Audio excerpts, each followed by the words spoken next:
The sound echoed through the darkness. It cut across the still waters of Maumee Bay. People in Oregon, Ohio had grown used to hearing trains rumble over the tall railroad bridge. The bridge connected their small town to Toledo. But this wasn't the familiar clatter of freight cars. This wasn't the distant whistle of a coming train. This was something else, something that made people stop what they were doing. They stepped outside their homes. They listened with growing fear. The first person to report it was Martha Henley. She was a librarian who lived just 3 blocks from the Maumee River. She had been working in her garden on a hot evening in June 1987. That's when the sound reached her ears. At first, she thought it was a train's brakes making noise against the rails. But as the minutes passed, the sound continued. Martha realized this was no machine noise. It was human. It was full of pain. And it seemed to be coming from the bridge itself. That same evening, 6 other people called the Oregon police. They reported what they said was screaming coming from the old railroad bridge. Officers went to check it out. They found nothing strange. The huge steel bridge stood quiet in the moonlight. Its metal framework cast shadows on the dark water below. No signs of trouble, no proof of any crime. Just the gentle sound of waves against the concrete supports. The distant hum of traffic from the nearby highway. What the officers didn't know was important. They had just met the first recorded case of what would become one of Ohio's most lasting mysteries. Over the next decades, hundreds of people would report hearing strange screams from the bridge. Some would witness far stranger things, and a few would have experiences that would change how they thought about life and death. The Oregon Railroad Bridge spans nearly half a mile across the Maumee River. It connects the city of Oregon to downtown Toledo. Built in 1982 by the Pennsylvania Railroad Company, the steel bridge rises 85 feet above the water at its highest point. It replaced an earlier wooden bridge that had served the same route since 1898. They chose this spot for practical reasons. The Maumee River gets narrower here. This made it a good crossing for the heavy freight trains. These trains carried coal, steel, and grain through northwestern Ohio. From the start, the bridge served as a key link in the area's industry. During World War II, trains crossed it day and night. They carried materials to support the war effort. The nearby shipyards employed thousands of workers. Many lived in Oregon and traveled daily to Toledo. The bridge became a familiar landmark. People could see its imposing shape from miles away across the flat land of Lucas County. But the area beneath the bridge has a much longer and darker history. Studies done in the 1970s found evidence of Native American settlements. These went back over 1,000 years. The Wyandot and Ottawa tribes thought the stretch of river beneath the future bridge was sacred ground. According to tribal stories collected by researcher James Mooney in the 1890s, the site was linked to ceremonies. These honored those who had died violent deaths. The first European settlement in the area came in 1794. General Anthony Wayne built Fort Deposit during his campaign against the western group of Native American tribes. The fort was abandoned after the Treaty of Greenville in 1795, but it marked the beginning of permanent white settlement in the area. By the 1820s, a small community had formed along the riverbank. It was supported by fishing, farming, and river trade. The town of Oregon was officially made a city in 1958, but it had existed as a settlement for over a century before that. For most of its history, it remained a quiet community of working families. Many worked at the glass factories and steel mills that dotted the southern shore of Lake Erie. The railroad bridge became a symbol of the town's connection to the bigger industrial economy of the Great Lakes region. Yet even before the modern bridge was built, the area had gained a troubling reputation. Local newspapers from the 1920s and 1930s contained scattered reports of strange events near the river crossing. A 1926 article in the Toledo Blade told about finding a man's body in the Maumee River, but the person was never identified. The reasons for his death remained unclear. 3 years later, the The same newspaper reported that fishermen had heard strange wailing coming from the direction of the old wooden bridge during the early morning hours. These events were mostly forgotten until the 1980s, when the modern reports began. What made the 1987 sightings especially important was how often they happened and how similar they were. Between June and October of that year, the Oregon police got 47 separate complaints about disturbing sounds coming from the bridge. The reports came from different neighborhoods. They came at different times of day. They came from people who didn't know each other, yet their descriptions were very much the same. The first detailed investigation was done in August 1987 by Detective Ray Morrison. He was a 15-year veteran of the Oregon police. Morrison had first doubted the reports. He thought they might be related to teenagers playing pranks, or possibly to sound effects created by trains passing over the bridge. But as the complaints kept coming in, he decided to do a careful study of the problem. Morrison placed himself beneath the bridge on 3 separate nights. He brought audio recording equipment borrowed from the Lucas County Sheriff's Office. On the first 2 nights, he heard nothing strange, but on the 3rd night, something happened. He stood on the narrow walkway that runs along the eastern side of the bridge. Morrison heard what he later called the most disturbing sound I've ever heard in 20 years of police work. According to Morrison's official report, the sound began around 11:30 p.m. It continued for about 8 minutes. He described it as human screaming, but changed in a way that made it seem almost not human. The detective noted that the sound seemed to move along the length of the bridge. It started from the Toledo side and traveled toward Oregon. Most disturbing of all, Morrison saw that the screaming appeared to be coming from a point roughly 20 feet above the bridge deck. It was as if someone were hanging in mid-air. Morrison's audio recordings were studied by experts at the University of Toledo's Sound Engineering Department. The results were unclear. The recordings clearly captured unusual sounds, but the quality was too poor to figure out their source. Dr. Patricia Williams led the study. She noted that the sounds showed features that don't match typical human voice patterns, but she stopped short of offering any explanation for what might have caused them. Word of Morrison's investigation attracted the attention of paranormal researchers from across the Midwest. In September 1987, a team from the Ohio Valley Paranormal Society did their own study of the bridge. Led by investigator Michael Torres, the group spent 4 nights documenting alleged supernatural activity at the site. Torres and his colleagues reported multiple strange experiences during their investigation. On the 2nd night, team member Lisa Rodriguez claimed to have seen a dark figure moving across the bridge deck. No one else was present at the location. The figure appeared to be that of a tall man wearing what looked like 1940s-era clothing. Rodriguez watched through binoculars from a position on the riverbank. She saw the figure walk slowly from one end of the bridge to the other. Then it disappeared near the Toledo approach. The following night, the entire team reported hearing what Torres described as a conversation in a foreign language. The voices came from somewhere near the center of the bridge span. The voices seemed to be those of at least 3 people, but the words were impossible to make out clearly. Torres noted that the conversation seemed to become more upset as it continued. It eventually turned into what sounded like an argument before suddenly cutting off. But it was on their final night at the bridge that Torres and his team had their most disturbing experience. They had positioned themselves at different points around the bridge structure. They maintained radio contact as they watched for unusual activity. Around 1:15 a.m., team member David Park reported seeing lights moving beneath the bridge near the water's surface. Park described the lights as blue-white and pulsing, like emergency vehicle lights but much brighter. The lights appeared to be moving in a deliberate pattern. They formed what looked like a search formation across the width of the river. Park called out to the other team members. They came together at his position along the eastern riverbank. All 4 investigators watched the lights for nearly 20 minutes.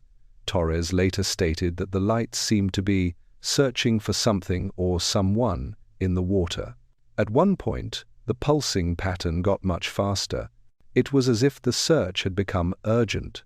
Then, without warning, the lights began to rise from the water's surface. According to the team's report, the lights went up slowly until they reached the level of the bridge deck. They hovered for several seconds. Then they moved in a straight line toward the center of the span. As they reached the midpoint of the bridge, the lights suddenly became blindingly bright. Torres and his colleagues had to cover their eyes. When they looked again, the lights were gone. But that wasn't the end of the experience. As the team stood in shocked silence, they tried to process what they had witnessed. Then they heard it, the screaming. But this time, it wasn't coming from the bridge itself. It was coming from the water below, from the exact spot where the lights had first appeared. Torres described the sound as multiple voices screaming together, as if a group of people were drowning at the same time. The screaming continued for what felt like forever. It was probably only 2 or 3 minutes. Then, as suddenly as it had begun, it stopped. The river returned to its normal, quiet murmur. The bridge stood silent in the darkness. The Ohio Valley Paranormal Society's report was published in the Journal of Strange Research in early 1988. Some academics dismissed the account as the product of overactive imaginations. Others found the detailed observations and multiple witness testimony compelling. Dr. Margaret Foster was a folklorist at Ohio State University. She noted that the bridge incidents were very similar to accounts from other locations associated with tragic deaths. Dr. Foster's research revealed that the Oregon Railroad Bridge wasn't the only structure in the region with a reputation for paranormal activity. The nearby Cherry Street Bridge in Toledo had been the site of numerous suicide attempts since its construction in 1931. The Craig Memorial Bridge spans the Maumee River in downtown Toledo. It had its own collection of ghost stories dating back to the 1950s. Foster theorized that the bridges might serve as focal points for psychic energy. This was especially true in cases where traumatic events had occurred. This theory gained additional support in 1989.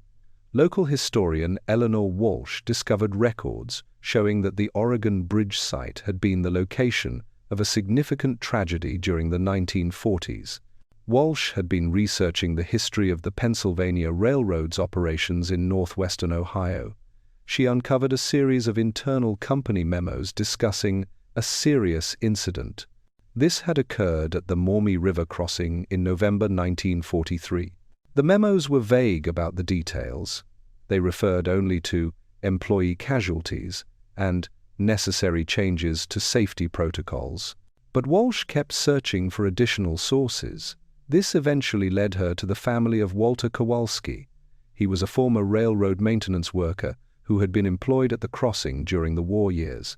Kowalski was 91 years old when Walsh interviewed him in 1990. He had vivid memories of the incident. According to his account, a maintenance crew had been working on the bridge during a severe November storm. The workers were trying to repair damage caused by high winds when disaster struck. A sudden gust caught one of the workers. He was a young man named Robert Fleming. It knocked him off the bridge deck. Fleming fell nearly 85 feet into the Maumee River below.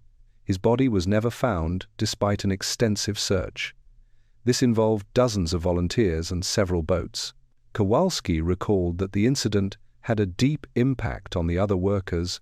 Many reported feeling uneasy whenever they had to perform maintenance tasks on the bridge. But Kowalski's account contained an even more disturbing detail. He claimed that in the months following Fleming's death, other railroad employees began reporting strange experiences while working on the bridge. Tools would disappear and reappear in different locations. Workers would hear their names being called when no one else was nearby. On several occasions, employees reported seeing a figure that looked like Fleming walking along the bridge deck during the early morning hours. The reports became so frequent that the Pennsylvania Railroad quietly transferred several workers to other locations. According to Kowalski, the company never officially acknowledged the paranormal incidents. But supervisors began scheduling maintenance work for daylight hours only. They required crews to work in pairs at all times. Walsh's discovery provided a possible explanation for the modern sightings, but it also raised new questions. If Robert Fleming's death in 1943 was connected to the current phenomena, why had the reports only begun in the 1980s? Had there been similar incidents during the years in between that had gone unreported? The answer came from an unexpected source. In 1991, Margaret Simpson contacted Walsh. She was a retired nurse who had lived in Oregon for over 50 years. Simpson had read about Walsh's research in the local newspaper. Simpson revealed that she had been hearing unexplained sounds from the bridge for much longer than anyone had realized. Simpson's house was located just 2 blocks from the river. She had worked the night shift at Toledo Hospital for most of her career. She was used to being awake during the late evening and early morning hours. According to Simpson, she had first heard the screaming in 1956. This was just 2 years after moving to Oregon. Initially, Simpson had assumed the sounds were related to accidents or medical emergencies. As a nurse, she was familiar with the sounds of human distress. But when she called the police to report what she had heard, officers could find no evidence of anyone in need of help. The pattern repeated itself dozens of times over the years. Simpson would hear screaming from the direction of the bridge. She would call for help. Authorities would find nothing. Eventually, Simpson stopped making reports. She convinced herself that the sounds must have some rational explanation. Perhaps they were related to the sound properties of the river valley, or to wildlife in the area. But she never stopped hearing them. According to her careful records, which she had kept in a diary for over 3 decades, the screaming occurred an average of 8 to 10 times per year. It usually happened during the late fall and winter months. Simpson's account suggested that the bridge phenomena had been ongoing for much longer than anyone had suspected. But it also raised another possibility. Perhaps the 1987 reports hadn't marked the beginning of the supernatural activity. They simply marked the first time multiple people had been willing to come forward about their experiences. This theory was supported by additional research conducted by Walsh and Dr. Foster in the early 1990s. They interviewed dozens of longtime Oregon residents. They uncovered numerous accounts of strange experiences near the bridge, dating back to the 1950s and 1960s. Many of these earlier witnesses had never reported their experiences to authorities. Either they feared ridicule, or they had convinced themselves the incidents had rational explanations. The pattern that came from these interviews was remarkably consistent. Witnesses typically described hearing human voices in distress. These were often accompanied by unusual lights or unexplained figures. The phenomena occurred most frequently during the fall and winter months, especially on overcast or stormy nights. In almost every case, the experiences had a profound emotional impact on those who witnessed them. One of the most detailed historical accounts came from Thomas Bradley. He was a commercial fisherman who had worked the Maumee River from 1962 to 1985. Bradley often fished at night, when many species were more active.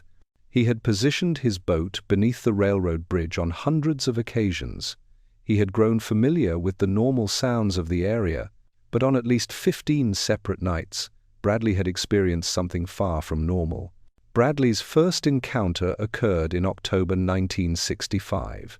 He remembered it as an unusually calm evening. He was fishing for walleye near the bridge supports when he heard what sounded like someone calling for help. The voice seemed to be coming from above. Somewhere on the bridge itself, Bradley looked up but could see no one on the structure. The bridge was lit up by several floodlights. There were no trains scheduled to cross at that hour. The calls continued for several minutes. They became increasingly desperate. Bradley started his boat's engine and moved to a position where he could get a better view of the bridge deck. As he watched, he saw what appeared to be a human figure near the center of the span. The figure seemed to be leaning over the railing, as if looking down at the water below. Bradley called out. He asked if the person needed help, but the figure didn't respond. Instead, it seemed to straighten up and step back from the railing. Bradley watched as the figure began to walk slowly toward the Toledo end of the bridge. As it reached the approach structure, it simply disappeared, as if it had never been there at all. The fisherman's later encounters followed similar patterns. He would hear calls for help. He would observe a mysterious figure on the bridge. He would watch as it vanished without explanation. Bradley never reported these incidents to authorities, but he did mention them to other fishermen who worked the same waters. Several acknowledged having similar experiences, though none were willing to discuss the matter in detail. By the mid-1990s, the Oregon Railroad Bridge had gained a regional reputation as one of Ohio's most haunted locations. Paranormal investigators from across the country had visited the site. Several books about Great Lakes ghost stories featured chapters dedicated to the bridge phenomena. The increased attention brought both benefits and problems to the small community of Oregon. On the positive side, the bridge's fame attracted tourists and researchers who contributed to the local economy. Several bed and breakfast establishments opened in the area. They catered to visitors interested in the paranormal. Local restaurants began offering ghost tours that included stops at the bridge and other allegedly haunted locations in the region. But the attention also brought problems. The railroad company that owned the bridge was now part of the Norfolk Southern system. They became concerned about liability issues. They installed additional lighting and security cameras around the structure. They began posting signs warning trespassers to stay away. Local police found themselves dealing with an increasing number of incidents. These involved people attempting to conduct unauthorized investigations on or near the bridge. The situation came to a head in September 1998. A group of college students from Bowling Green State University attempted to recreate some of the reported phenomena. The students were led by psychology major Jennifer Martinez. They had received permission to conduct a study of the bridge as part of their senior research project. They planned to spend one night at the site. They would use sophisticated recording equipment to document any unusual activity. The students arrived at the bridge around 10 p.m. They were accompanied by their faculty advisor, Dr. Richard Hayes. They positioned themselves at various points around the structure and began their observations. For the first 2 hours, nothing unusual occurred. The students recorded normal sounds of wind, water, and occasional traffic from the nearby interstate. But around midnight, the situation changed dramatically. According to Martinez's research report, the team began hearing what she described as rhythmic tapping sounds coming from the bridge deck above them. The tapping followed a regular pattern, as if someone were walking slowly across the metal surface. But when team members looked up, they could see no one on the bridge. The tapping continued for about 10 minutes. It moved from one end of the bridge to the other and back again. Then it stopped suddenly. It was replaced by what Martinez described as a low moaning sound, like someone in severe pain. This sound continued for another 5 minutes. Then it changed into the screaming that had been reported by so many previous witnesses. Martinez noted that the screaming seemed to come from multiple sources, as if several people were crying out at the same time. The voices appeared to be those of adult males, but the distortion made it difficult to be certain. Most disturbing of all, the screaming seemed to be moving. It traveled back and forth along the length of the bridge in a pattern that matched the earlier tapping sounds. Dr. Hayes had initially been skeptical of the paranormal reports, but he found himself unable to explain what he was witnessing. As an academic, he was trained to look for rational explanations for unusual phenomena, but the sounds he heard that night defied any conventional interpretation. They were clearly human voices, but they showed characteristics that seemed impossible under normal circumstances. The team's recording equipment captured over 4 hours of audio that night. This included nearly 30 minutes of what could only be described as paranormal activity. When the recordings were analyzed later by sound experts at the university, the results were baffling. The voices showed patterns that didn't match typical human speech. They didn't even match distressed calls for help. Instead, They seemed to follow rhythms and frequencies that suggested some form of non-human intelligence. Dr. Hayes published a paper about the investigation in the Journal of Scientific Exploration. This is a peer-reviewed publication that focuses on strange phenomena. The paper attracted significant attention within both academic and paranormal research communities. Some colleagues criticized Hayes for lending scientific credibility to what they considered folklore. Others praised him for applying rigorous methodology to an unexplained phenomenon. The publicity surrounding Hayes's research brought renewed attention to the Oregon Railroad Bridge. Television producers began approaching local authorities about filming documentaries at the site. Several paranormal investigation shows featured segments about the bridge. At least 3 books about American ghost stories included detailed chapters about the phenomena. But perhaps the most significant development came in 2003. The Lucas County Historical Society launched a comprehensive research project. It aimed at documenting the complete history of unexplained incidents at the bridge site. The project was funded by a grant from the Ohio Historical Society. It involved interviewing hundreds of witnesses. They analyzed audio and video recordings. They conducted archaeological surveys of the surrounding area. The research team was led by historian Dr. Amanda Cross. They uncovered evidence suggesting that the bridge phenomena might be connected to multiple historical incidents, not just Robert Fleming's death in 1943. Census records and newspaper archives revealed that the Maumee River crossing had been the site of several unexplained deaths and disappearances over the past century and a half. In 1881, a steamboat captain named Marcus Thompson had reported seeing a group of people standing on the ice near the future bridge site. They appeared to be in distress. When Thompson investigated, he found no trace of the individuals he had observed. The incident was reported in the Toledo Commercial, but no explanation was ever found. During the harsh winter of 1918, 3 ice fishermen disappeared while working near the railroad crossing. Their equipment was found on the frozen river, but the men themselves were never located. Search parties combed the area for weeks. The only trace of the missing fishermen was a series of holes in the ice. These didn't match any known fishing technique.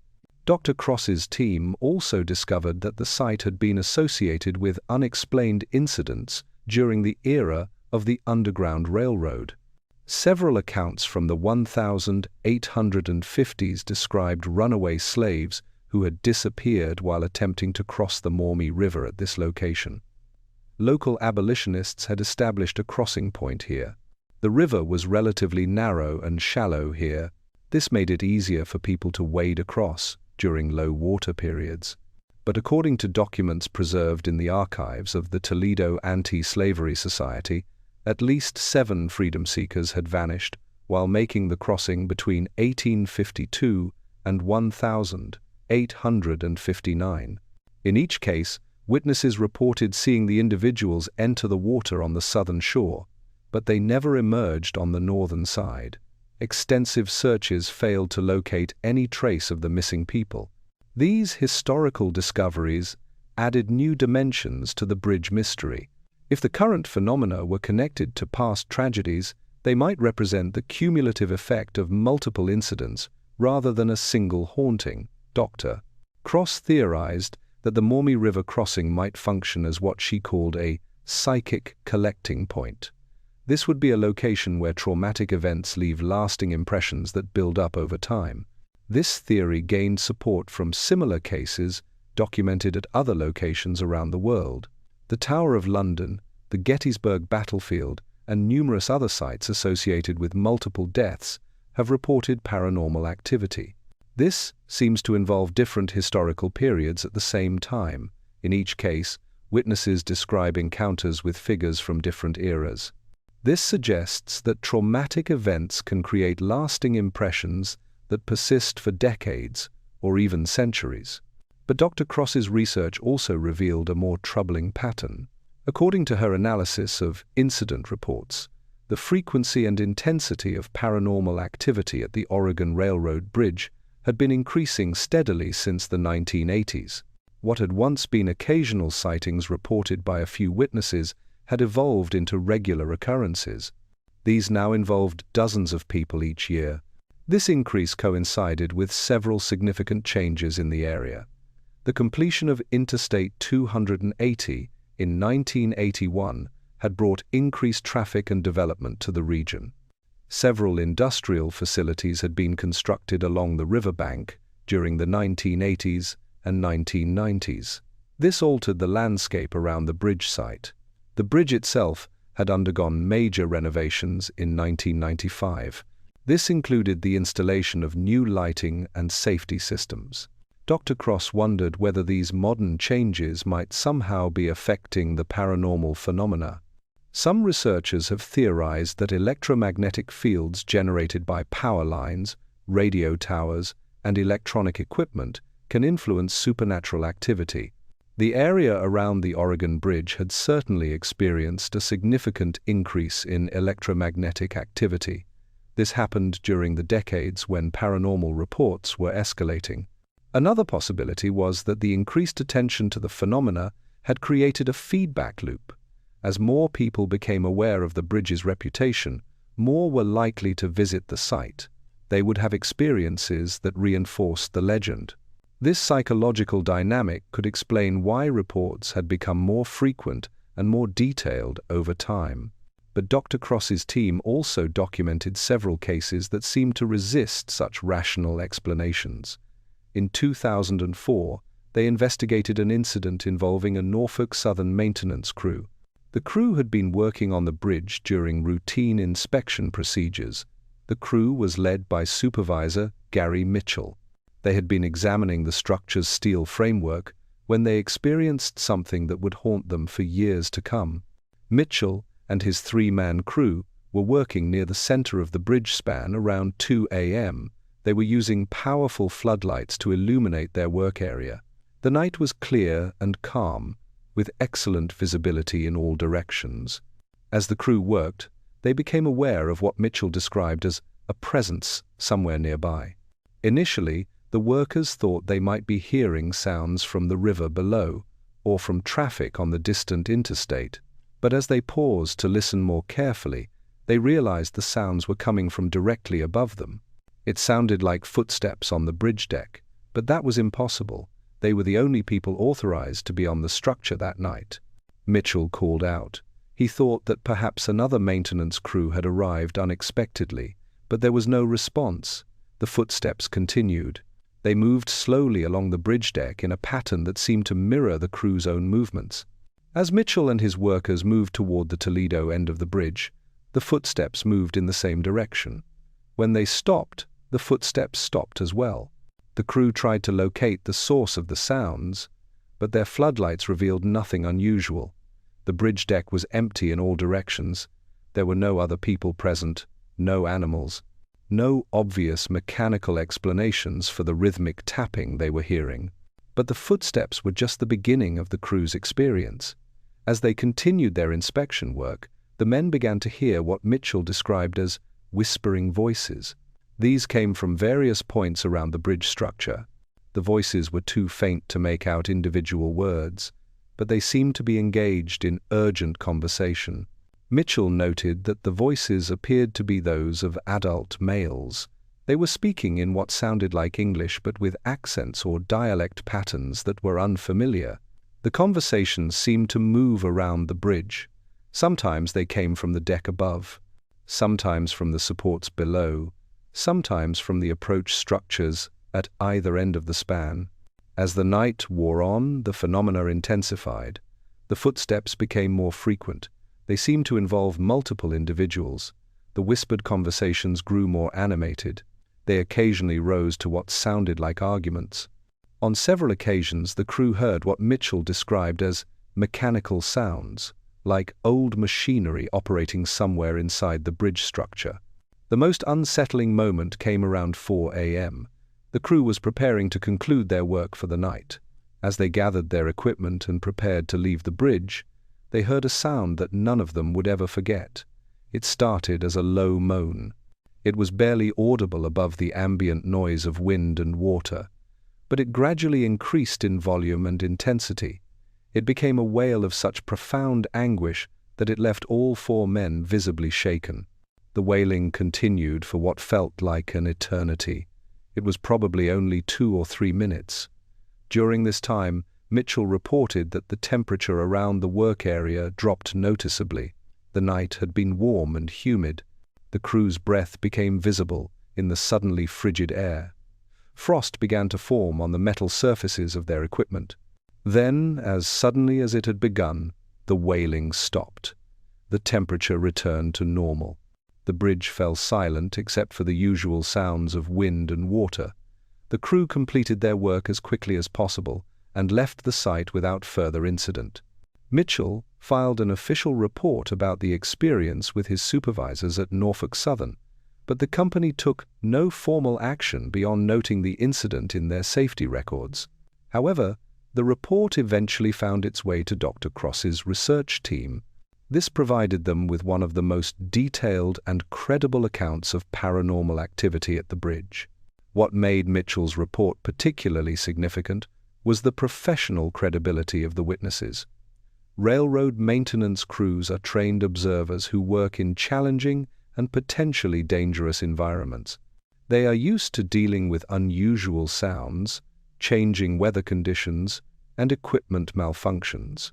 For experienced professionals like Mitchell and his crew to be so profoundly affected by their experiences suggested that something genuinely extraordinary had occurred. The incident also provided additional evidence for Dr. Cross's theory about the cumulative nature of the bridge phenomena.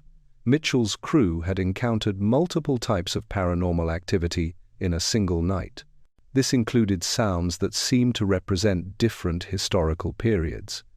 The mechanical sounds might have been related to the steam locomotives that had crossed the earlier wooden bridge. The voices and footsteps could have represented workers from various eras of the bridge's construction and maintenance. In recent years, the Oregon Railroad Bridge has continued to attract both serious researchers and casual ghost hunters. The Norfolk Southern Railroad has put in place stricter security measures to prevent unauthorized access to the structure, but reports of paranormal activity persist. Local police still receive occasional calls about unexplained sounds and sightings in the area. Though many incidents probably go unreported, the bridge phenomena have also evolved with changing technology. Several witnesses have reported electromagnetic interference with cell phones, digital cameras, and GPS devices when visiting the site. Some paranormal investigators have documented unexplained fluctuations in electromagnetic field measurements taken near the bridge. In 2018, a team from the International Ghost Hunters Society captured thermal imaging footage. This appeared to show human-shaped figures moving across the bridge deck, even though no living people were present. These modern developments have attracted the attention of researchers interested in the relationship between paranormal phenomena and electronic technology. Dr. Sarah Patterson is a physicist at the University of Toledo. She has conducted several studies of electromagnetic anomalies at the bridge site. While her results have been inconclusive, Dr. Patterson has documented measurable variations in electromagnetic fields. These don't correspond to any known sources. The question that continues to intrigue researchers is whether the Oregon Railroad Bridge is truly haunted by the spirits of those who died there, or whether the phenomena represent some other type of unexplained natural occurrence. The consistency of witness reports over multiple decades suggests that something genuinely unusual is happening at the site, but the exact nature of that something remains frustratingly elusive. What seems certain is that the bridge will continue to be a source of mystery and speculation for years to come. As long as people report hearing screams in the darkness and seeing figures that shouldn't exist, researchers will be drawn to this windswept span over the Maumee River. Whether they will ever find definitive answers to the questions raised by decades of strange experiences remains to be seen. For now, the Oregon Railroad Bridge stands as a testament to the enduring power of the unknown. On quiet nights, when the wind carries sounds across the dark water, residents of Oregon still pause and listen. And sometimes, just sometimes, they hear something that reminds them that there are still mysteries in this world that science cannot easily explain. If you've had your own encounter with the unexplained, we'd love to hear about it in the comments below. And don't forget to subscribe for more stories that explore the shadows between the known and unknown.